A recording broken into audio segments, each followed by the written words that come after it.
Welcome to the Tea Tie Pod, where we normally take off our ties and offer some tea to our guests. Let them relax a bit and have a conversation with us about what makes them tick, not just in Angola, but the continent. We are out here trying to get information out there to many of you that are watching to really know what's really going on within the continent.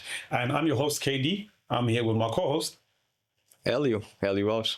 Elio Alves. And today we always have guests with us. Sometimes our guests are co-hosts. Yeah. But today we have a guest all the way from another country. I'm going to try my best to introduce her with a short name because I know we have spoken and name is very, very important. And I don't want to make a mess of this. So Made sure to get it right. Exactly. We need to get this right. So I would like to officially welcome Miss Bukola or Olu Bukola to the Tea Tie Pod. Welcome. Thank you, Welcome. gentlemen. Super excited to be here. Great. And I love what you guys are doing. It's incredible.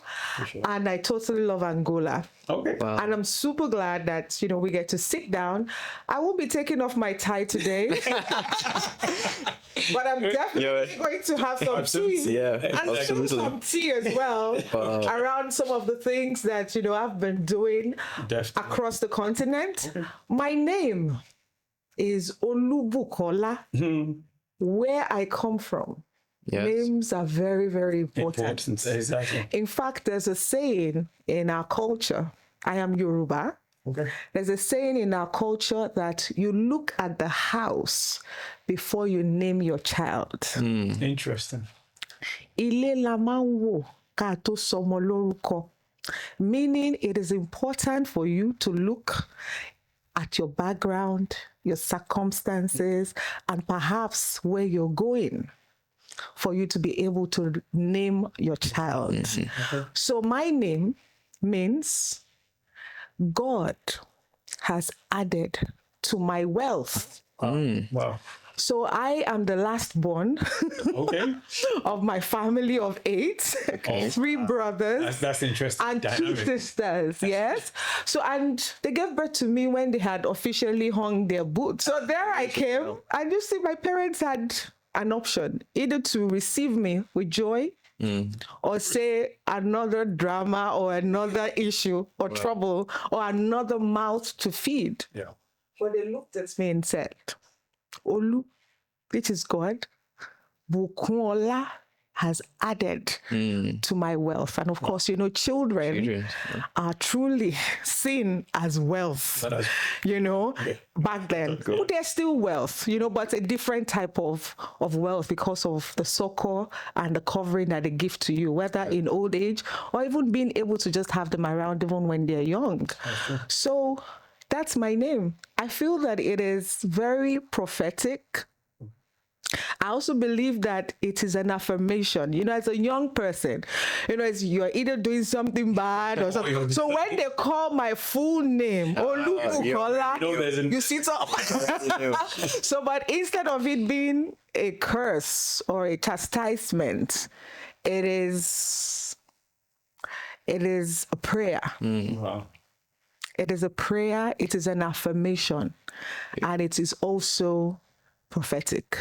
Wow. So I do believe. David. Yeah. David was the 8th child. Was he? Yeah.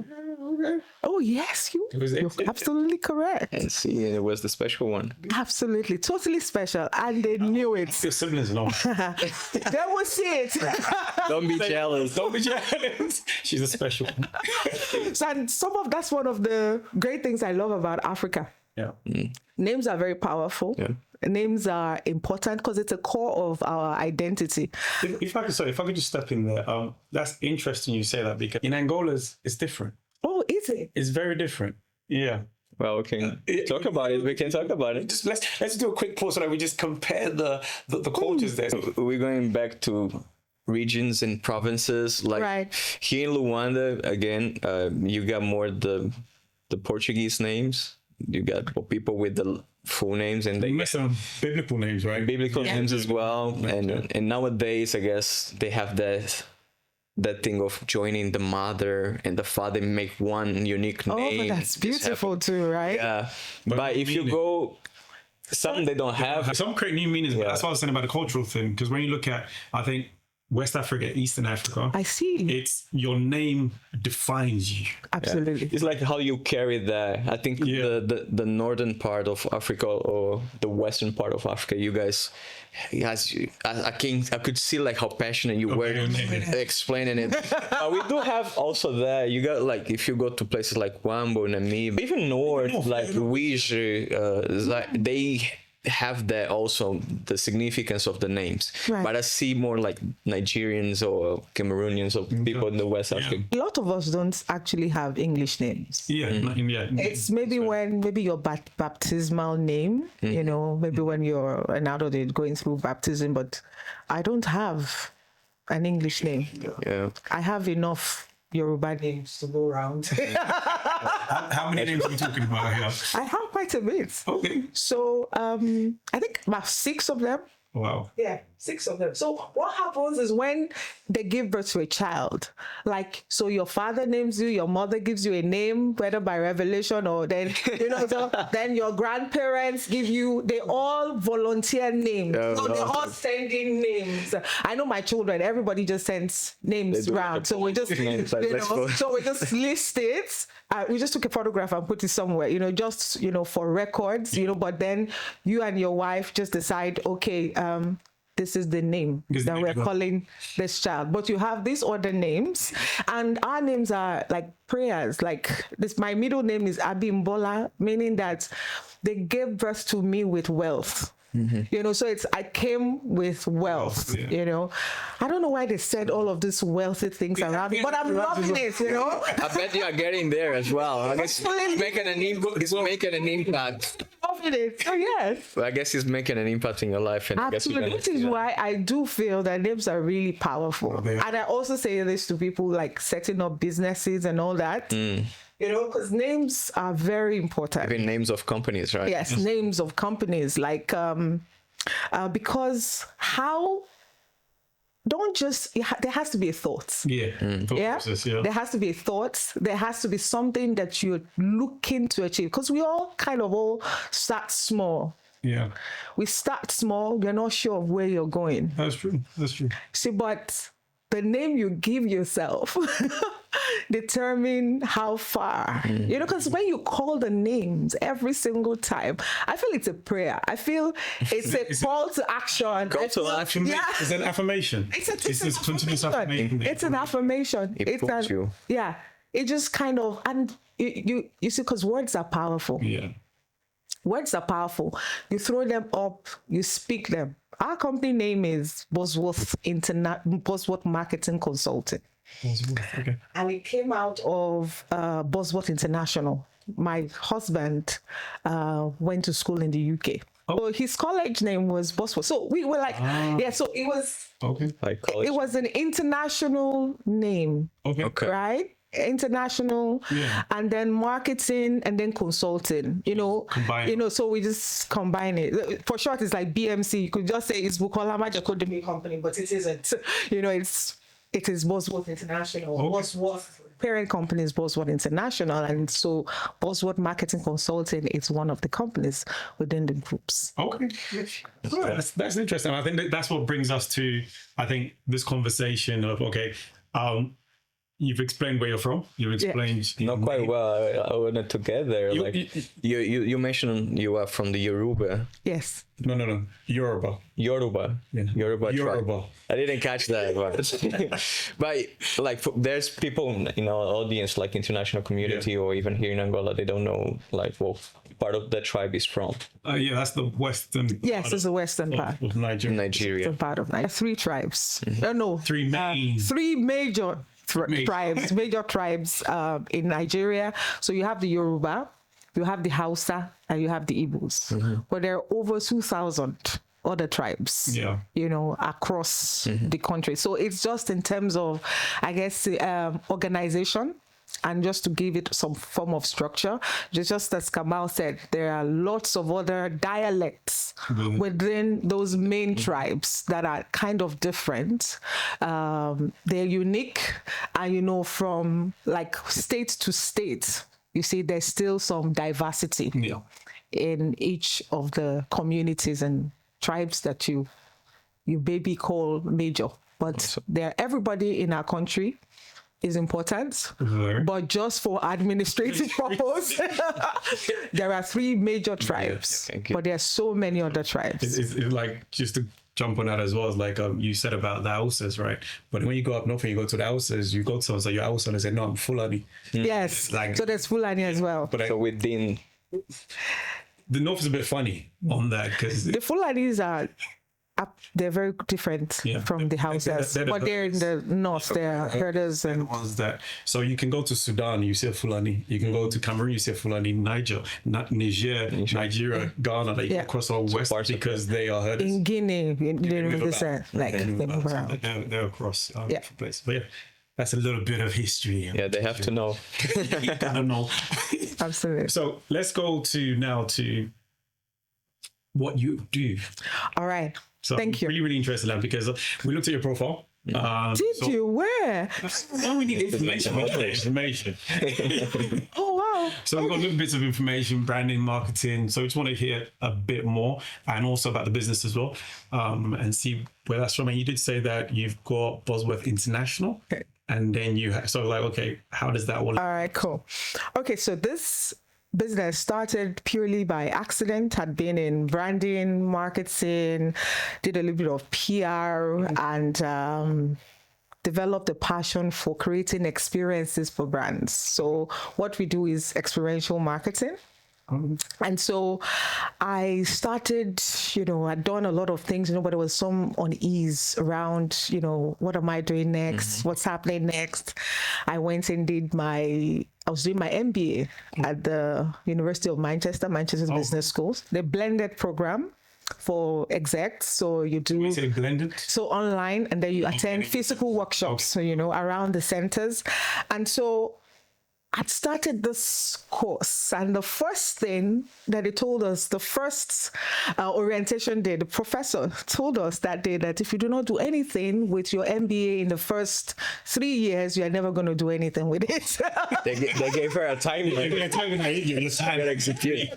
That's just statistics. Like in the first 3, after you graduate, you don't do anything with it. Most times people really don't do anything with it. So I had that armed somewhere. I'm never going to waste all this money that's spending, investing into all of this, but at some point I did a course, operations management. Okay. Yeah, which was like end to end, design, from design to implementation, and how an entire organization works. At that point, I was the client service director at the Pan-African Agency. And so I just really was so fascinated by it, from hotel. Some of the training that we got, or teachings that we got, weren't just in the 4 walls of the class. Like we had afternoon tea, so just sent us out. This is your assignment. Go and have afternoon tea at the Marriott somewhere. And then we're eating scones and tea, and but what we're doing is understanding the end to end, so, and of course the institution also knew that students would come. So they would tell us, all the questions. They were very open, told us how it worked, because also it helped them to refine their operations for whatever reason, because students would write papers and all that. So we're just fascinated. I was just fascinated by it. I worked in a really huge agency, so good to me. Was that in UK? Nigeria? It was in Nigeria. Okay. It was in Nigeria. We were one of the centers in the companies within the group. There were about 22 other countries in the group, huge agency, great place, to work. And I really just wanted to experience everything of that. And, one thing led to the other, and just took some time off to just think and breathe. And was just there that some of my old clients just called to say, what are you doing now? How about you do this for us? Totally not planned. It was just a phone call in my kitchen one day. Can you do this for us? And yes, I did it on my dining table. That's where the business started from. Wow. Right there on my dining table, we did the first project. So what year was this? 2014. Oh, okay. Oh, wow. Yeah. Oh, you got to learn. Yeah, 2014. again, I just wanted to take some time off to just rest and just think about stuff and just travel and relax, you know. We'll have that. But then, I think a lot of people like stop in there. I think at times as a professional, it's important to kind of like just take a pause on what you're doing to really understand where you want to be next. Right. Because a lot of people, they rush into things. You know, you do a course and you're like, okay, yeah, I'm going. And then you realize you get to a place like, okay, is this really what I want to do? Sometimes it's a case of pause, take a breather, and then shift off then shift off. It's like when you're driving, right? Sometimes you have to just drop your gear a bit and then to actually accelerate a little bit more. Yeah, you pivot. Yeah. It's like you pivot a little bit in the... So you slow down to take off. Yeah. You slow down to take off. So I think pause is a luxury, you know, that a lot of people really can't take. Yeah. Sometimes we are forced to. And then, or sometimes, in my own case, it was a voluntary pause. I just really had to step away and just relax and just reevaluate and say, this thing that I'm doing now, it's what else can I do with it? Yeah. You know, but even in that time, I was thinking, should I get another job? Should I, you know, diversify? Should I do some other things, go to another industry? You know, but it was in that point of, then I'm writing business plans and I'm writing business plans. I'm going to the library, I'm writing business plans, you know, but it really didn't work. I know a lot of people say, write a business plan.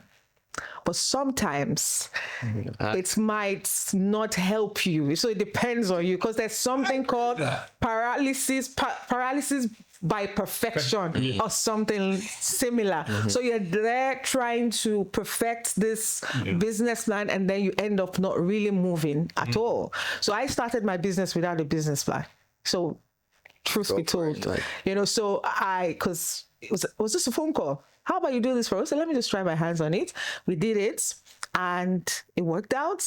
And the client called, how about you come have a meeting with us? You know, just come have a meeting with me. That thing that you did, that project you did, just come have a meeting with us and let's just evaluate. Was that call based on a referral, or how did so it the same client? So I had my former client. So I'd left work, I think 3 or 4 months. I didn't really tell anybody I was leaving, you know, but because I feel that it's the company's responsibility to do that. You know, so I traveled as well for like 3 months, and then, you know, came back. I was like, oh, we heard you left, you know, so it's like, so what are you doing? Oh, well, I'm just trying to put together some things and all of that. And how about you do this? It was just a research brief. Did it, went in, of course. Training is a key part of what we do, right? Because you're also talking to people. There's a way. There's an art, you know, to engaging people. There's also confidentiality. There's a way that you handle data and how you approach people. So it was a small brief, but I went with the team and explained to them, you know, also, you know, with the permission of the clients, got videos, you know, to just explain what the process is, and, you know, they were fine with it. So when this client called and said, you know, come have a meeting with us to just explain what you did. So I felt, okay, no problem. I know him, he's my friend, you know, worked before. So I go into this meeting, so thinking that it was just him. And then I am ushered into a room, like about this size, full of the senior management of this organization. They all flew in from India. For an annual briefing, and powerful men in the room. I walked in, I took a step back. Are you sure this is the meeting I'm supposed to be saying? Oh, come on. I sit down and they're all looking at me and saying, what did you do? So I was like, oh, I did this and I did that. And I was explaining the process. And one guy, the top dog in that room, I don't know if I can use that word, but the main guy in the room looked at me and said, did you go to the field? I said, yes. I took out my phone to show him. Said, you went to the field? I said, yes. Said, that will be all. Wow. Yeah. The next week, I got an email onboarding me as a second agency in Nigeria. Wow. filled the form, sent the forms to me, registered our organization as the second agency. No, there was no pitch. There's no pitching, no There was bidding, nothing. There was nothing. They just looked, which is why I know that we do plan certain things, right? Oh, but there's something called grace. True. Yeah, something called grace.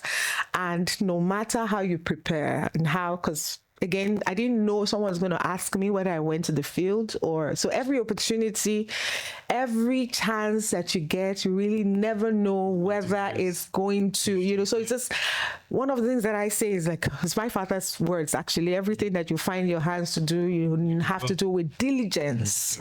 And so it was in that whole diligence thing that took me to the field to ensure that it is done properly. But I had no idea that I had pretty much gotten an insurance or an assurance that would give me an opportunity to be that. I really did not set out to set up an agency, and that's the truth of the matter. But, I didn't. So that agency was set up during that time, or? So right. What? So I tried this first one. Remember? Oh, okay. Yeah. So okay. the company that my husband had founded was Bosworth International. Okay. So we're like, let's spin it off. Let's just use this company. You know, it's active. You know, it's running. He does this other businesses, and so felt let's use that company. So it was the company that we used to run the project, and you know, I was already a member of the board, so you know, registered. So we used the company, and so we didn't really set out to go create another company.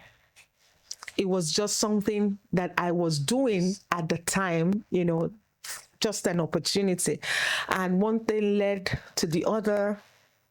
Other projects came, everybody came. The first few years, I was doing it in hiding, you know, because was it a specific sector? So it's marketing communication. Marketing communication. Yes, marketing communications. Okay. So that's what it's. Experiential marketing is an arm. It's the specialist part of, you know, marketing communication. So it wasn't something that we really set out to do. So it was when it started coming, and something that we did was, okay, so now we're doing this. Now we need, again, 2014. So we're testing the waters. Yeah, from then. You know, just testing the waters. So we're like, oh, you know, let's just test the waters. And then in 2015, again, I'm still chilling, right? So this is not like a full-time thing. And before I knew it, another client called, and we're like, okay, so now we need to register this company because we have to pay our taxes. We have to do that. Taxes. So, right, because, so in our country, that's important. Yeah, and as good corporate citizens, any citizen at all, you really must pay your taxes. So when I told my friends that I was going to register to start paying taxes, and they're looking at me like, are you okay? They normally come to you, you know, but it was so important for us to be able to do these things properly. And so we registered our company, approached the tax authorities, you know, to pay our taxes, and that's how we started the company. And the first few, again, like I said, I was doing it in fear, like. But why fear? All right. Why fear? In our country, the first 5 years is the most critical years. They're the most critical years in every organization. If you can't survive when you open the up first 5 years, and I don't know whether it's statistics across the country or across the world, but I know that in Nigeria, the first 5 years are very critical. So if you fail, building the foundation. If you fail in the first 5 years, you're going to fail pretty much forever. Wow. Right? So I really, it was about getting the right things done. Also, we didn't have a case study.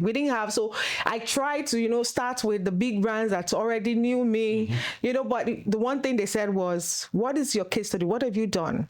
And one critical part of it is a lot of people will take the case studies of where they've worked before, exactly, and go and present it. I never did that. I never did it because it's important that whatever you're building on some specific values, and integrity is one of them. Yeah. So we had to work through our own case studies. Every brief is important. Every brief then was very important. No matter the size of it, I told you this job was just go do a research company. I never knew that was going to open those doors to us. So we did it with all diligence. We built our own case studies. As we did one, other people would come, and then other brands came. Also, we didn't want to lose focus. I believe the first 5 years, I was never on Facebook or Instagram on all of those things. I was even afraid to share the work that we were doing, because we really didn't want it to fail. Okay. Right, but we were also building something. So one of my former bosses, my former boss said to us that you have to develop something called the middle belly. So meaning you have to have some stability and strength, so that you don't, your core, right? You have to develop a core before you start going crazy and going everywhere. But if we look at it today, right? I know we're jumping a bit. Yeah. But if we look at it today, if someone comes to you now and says, listen, I've got this business idea, I want to set something up, but I'm afraid that the first 5 years, if I fail, like forever I'm going to be failure. How do you then advise them now based on the experience you've gone through? Let's remove culture out of the way a bit, because I believe that whole fear thing again, it may be part of a cultural side of thing as well. Yeah. But then it's okay, I want to start something, but financially as well. Financially, like comes to the financial side of things. I mean, but how do you So this wasn't really my first rodeo. This is not my first business. Okay. So as a student, actually after I left school, and looking for work. So I'll do all of these odd jobs, ushering here, doing that here. And then I set up this business to buy jewelry. I would travel across to Benin Republic. Okay. Yeah, to go and, buy Guinea brocade jewelry and bring it to Lagos and sell, right? That business failed. How many years? I think I can't even remember as far back, because I just left university looking for a permanent job. And it failed because I didn't know how to ask for my money. So the first customers were family and friends. Yeah. And as family and friends, you really can't fight them. So I never got, I did this business the first time. I made my margins. The second time, they paid on time. The third time, they were like, oh, what, I will pay you. So the business failed. So it was the first one. And so some of the first learning I got from that is I don't know how to ask for my money. Okay. So I had to find people. So I hired people that their job is to go ask for the money, right? So because I love building relationships, but, so it was my first business and it failed. So to this person, if you're afraid, first, there's also something called building to pattern. I am a faith-driven entrepreneur. Everything that I do, like that. So everything that I do really is, I believe that the next move of God is going to happen in the business. In the marketplace, in businesses, because people are really not going to church anymore. People have been hurt. They have all sorts of issues around the church and all sorts of drama and all of that, but they will meet us in the marketplace. Yeah. So I believe that I'm an emissary. I'm sent, right? I am a full-time missionary assigned to business. So how I do business is important. Very. Meaning the way pattern I have to build according to the pattern that I had. So I didn't have any leading to go on social media, to speak to people. At that point, I don't know whether it's fear or whatever, but I had, because also fear is how do I say? It's a sensor. Okay? Yeah. It's a sensor. So it may not necessarily be bad. Okay, so positive fear. So it's a sensor. The display of fight, kind of like exactly. Yeah. So it's a sensor of what you ought to do or not to do, right? So to allow you maybe a restraint regarding what you should do and what you could do, and also felt at that time that it wasn't time. It also isn't. I also feel like I was just thinking the other day, and thinking how much of what I post on social media bring me work. Oh, okay. Nothing. Okay. To be sincere. Nothing at all. No. Or it brings you the question, like, what's the impact of social media? So for me, so like I don't necessarily post every day, you know, because I have thought about it to say this, how much of the work that you're doing is coming from social media? It's not.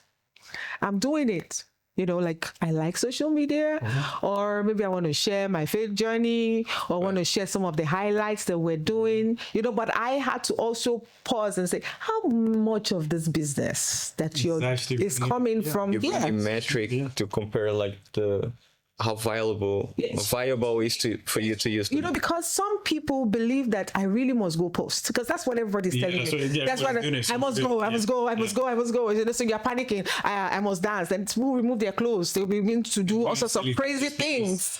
You know, because They're relevant. it's not doing much for me. In terms of the business, it's good for me to share a bit of my journey, encourage somebody else, but I'm not doing, it's not coming from my business. It's the business is not coming from social media. In some other people's cases, it does come from social media. But for me, it doesn't. And I think that's where everybody's different when it comes to branding, when it comes to your business. Everybody's different. It's like you said, you know, a lot of people want to be relevant, so they chuck everything online. But if it's not bringing in a return, if it's not having an impact, then just stop and put your energy in something else. That Absolutely.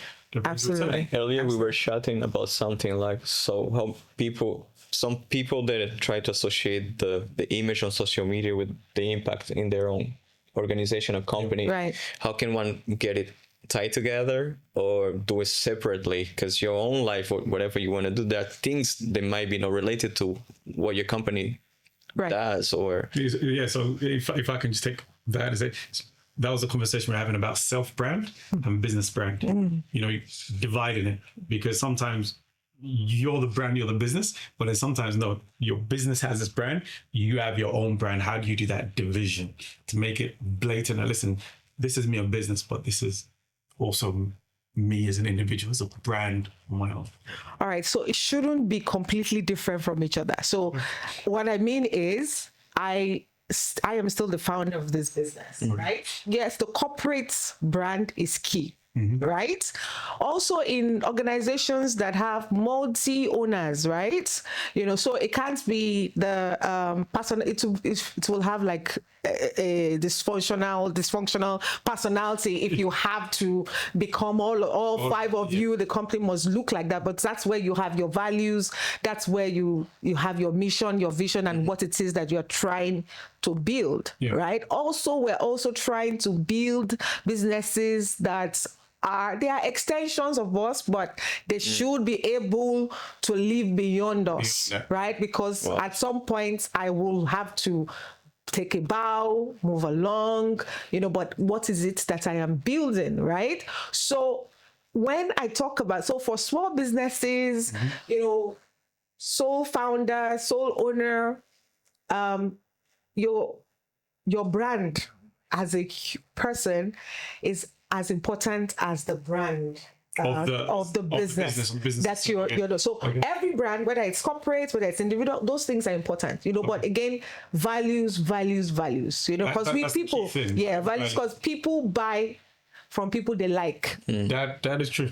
That is true. The best marketing, and that's what we see throughout social media these days, right? What we see is that, I don't want to start naming names, but when you talk about the brands that are there, people are not necessarily buying things that have quality too much anymore, right? It's kind of like, okay, it's quality, yes, but because this person bought it, do you know what? I'll buy it, right? So the value is not necessarily the product anymore. The value is who's using it. Which is really important. Who's using it? What it's doing for them, because people buy for different reasons, and there's this thing that I'm really passionate about because of the way we are as Africans. We have a unique way. Okay, our ways are different, right? How we sell to Africans has to be different. Has to be different. Can you dig a little bit more on that? No, even before, please, can you just look at the camera and just say that again? I feel like our audience really needs to hear that. All right. So how we market to Africans has to be different. It can't be the European way, because our values are different. Yeah. We are different people. So when someone is dancing, right, it could mean different things. True. It could mean joy. It could mean sadness. It could mean expression of some fatigue or frustration that I'm going through at the time. Dance is also very deep. It's emotional. It is cultural. Yeah. And if I experience certain dances, there's an emotion that comes with it. There's a memory that comes with it. So there's so emotions are key, right? So again, features are great, benefits are great, but how do these brands make me feel? I know there's a lot going on around. We have to go international, we have to go global, but I feel that we have to reach down, pick up all of those culture, our culture, the identity. They are our identity, because I can't market to a European like a European. Why is he buying from an African? He's buying from an African because you're African, not because you're European. Yeah. Actually, especially when it comes to I see that, especially the new buyers of your products or service, they kind of like explorers. So they want to go to sojourn to find out what's exciting for them to see or to touch, to smell. Yeah. They want to embark to their journey. So if we lose their identity, we'll be like, this is too familiar to me. So I can go to the next door, to the things I'm familiar with. But if you bring something authentic, Yes. rooted, Culture. Yes. it will. Culture. So now, and it's not because we just want to do everything African, no. Who we are.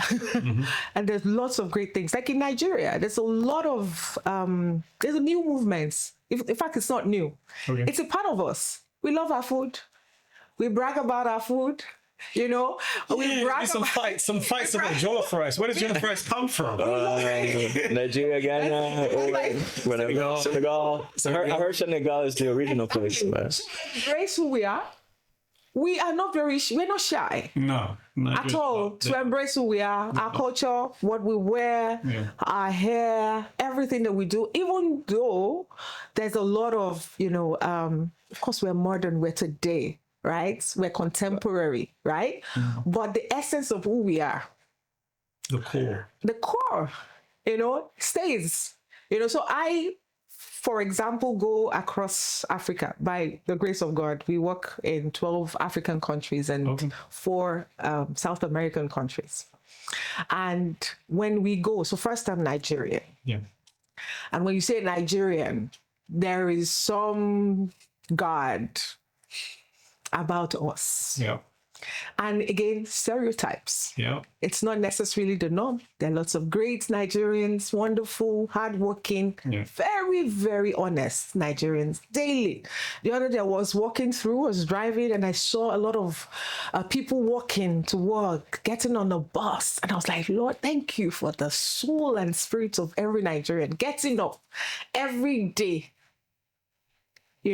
fighting it out, showing up to work every single day. I didn't even know where the prayer point came from. I just looked at it. I saw people, stylish, not stylish, simple, but the fire, the spirit of the Nigerian, okay?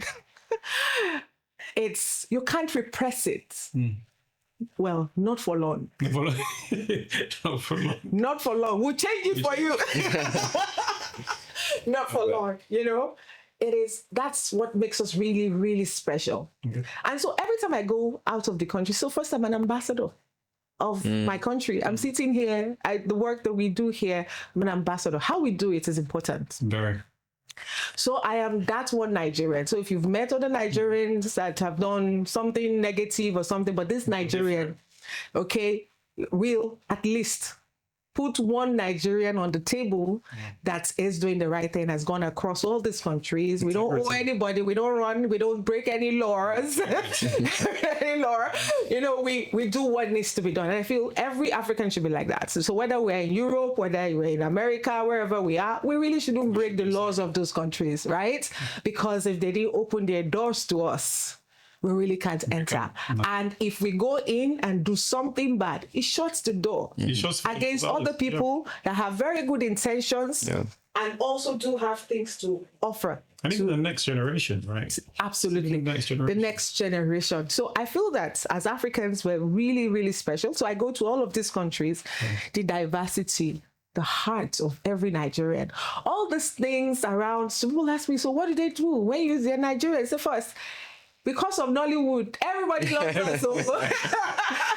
That Nigerian pride is unbeatable. Yeah, I went there and got to experience some Nollywood in Nigeria. Nigeria last year, right? Yeah, last year. It was a great experience. It was a great experience. Were you in the movie? No, I was just watching the set of it. Like we were exploring the culture, actually, going to the streets, food. But I gotta experience the firsthand exactly the energy you passing by. I could feel it in the streets, like the Nigerian pride, hustle, hunger, authenticity, right? Like, and you guys are, I would say, like, Nigeria is one of these countries that really put Africa on a map. Not that others don't, but the way you package it to present it, regardless of the situation in the country. But when it comes to defend, and it's something that I guess for us Angolans, we gotta rub off a little bit of that pride for the nation. We do also have some pride. We are proud of our country, but we can upscale to that level. Absolutely. Branding. Branding. But living, I would say, living us. Living us. It's you just can't separate us from that passion. And every Nigerian is like that. Well, negative, positive. Like every human being on the face of the earth. It's still there. But that's it. So but what we've done is we've taken it, we've embraced who we are, we're exporting it. Is generating a lot of positive, results for our country. And also, and I do see this in other African countries. Okay. The last year I happened to be in Guinea-Conakry during their Independence Day. They're like 1 or 2 days after us. Okay. And the entire country went out, celebrated. Oh, wow. So it's not like, sometimes politicians pay people to dance on the road. No, people had streets, they had compound parties. They did their own t-shirts. Wow. Like everywhere there was music, there was dancing. And I paused and I said, wow. This is the love of country. This is love country. I know people say that, Africans this, African that, but there are stories that I never told that do not make the news. Yeah. I was there, I experienced that. And I'm speaking to you, I still feel some goosebumps because it was incredible. You're not going to see that on CNN, on BBC, Al Jazeera, on any of the CNBC. I experienced that. And I'm challenging my own love for country. Like, okay, Independence Day, will you make a t-shirt and dance on the road kind of thing? But the whole town in Conakry, the whole town was celebrating, hosting their own parties for this country, wearing the brand. Everyone had a flag in their houses, on their cars. They had their t-shirts representing the colors everywhere. It was a sight to behold. And I think that's interesting because Angola's coming to the 50 years anniversary of independence. And I know we've spoken a lot about different things, and I know our time is extremely short. And I think even as we're closing off, I don't know if there's any deep questions you want to ask. Just take 2 minutes, just a quick one. All the way from Nigeria, from UK, right? No, Nigeria. Nigeria, all the way from Nigeria. So you're based in Nigeria? Yes. Okay, so all the way to Nigeria. What brings you to Angola?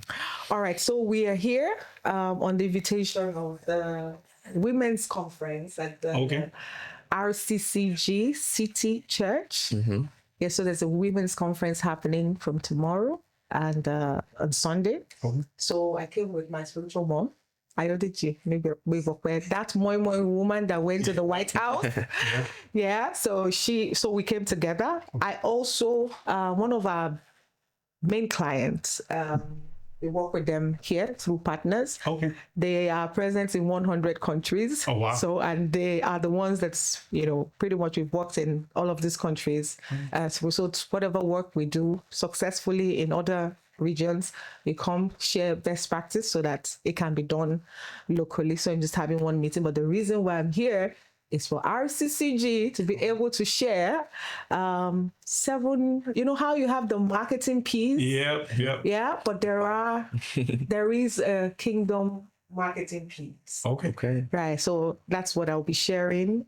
Just, because I hope I can talk about faith here, right? So, because again, marketing mix as we know it, it's great. But we are people of the kingdom, and how those keys are, what they are to us, are completely different from what they mean in the kingdom. So for some people, they want to increase prices, do positioning, do all sorts of things, right? So those P's in the kingdom, how do we do our marketing piece in the kingdom? So I'll be sharing some of that. And I'm super excited. That'll be interesting. Yeah. So, if you have any ladies in your life, feel free to invite, and I'm sure people that are watching as well. By the time this goes out, the event will be done. But then I'm sure it's going to be recorded. Yes. So we'll definitely, I think, using our platform as well, push out to people as well for them to hear a bit more about the. So when you're going to talk about 7 P's. Yes, it's actually 7 P's. It's actually 7 P's. So it's the product, it's the place, kingdom motion. marketing toolkit. Kingdom. The kingdom, yeah. So she's flipping, flipping from So the it's marketing. the kingdom marketing toolkit. Okay. Yeah. 7 P's. Okay, that's interesting. Just an advice for Angolan women. They are in the field, striving or in the business sector, like trying to make things happen. Creating products, service. What advice would you give for the Angolan women? I feel that there's a very big move happening globally, and women are at the forefront of that. We're the builders, the next set of builders. Every man is important. Every woman is important. But because women are mothers and nurturers, there's a great role and responsibility for us at this time. So if you're a woman out there and you're feeling like you don't really know what to do or you don't matter, you do matter. Start where you are. Do what you can. And God breathes on little things and turns it into great things. But you have to really start and consistently lay one brick on the other. As they say, Rome wasn't built in one day, but they laid bricks every single day. So I'll encourage you, lay a brick every day towards whatever you're building. Wonderful. Thank you so much for that. This has been a really interesting and great experience sitting with you, learning from you as well, learning your experiences, listening to you. And we do hope to bring you back into the T-Type Pod to get more insight into what you're doing, even if it's not us doing it here, even doing it outside. Maybe Nigeria. Maybe we'll come to Nigeria. Absolutely, let's do this. So that'll be great. So thank you once again. Thank you. Do you want to try saying the name? Olu. Yes. I'll stick with that.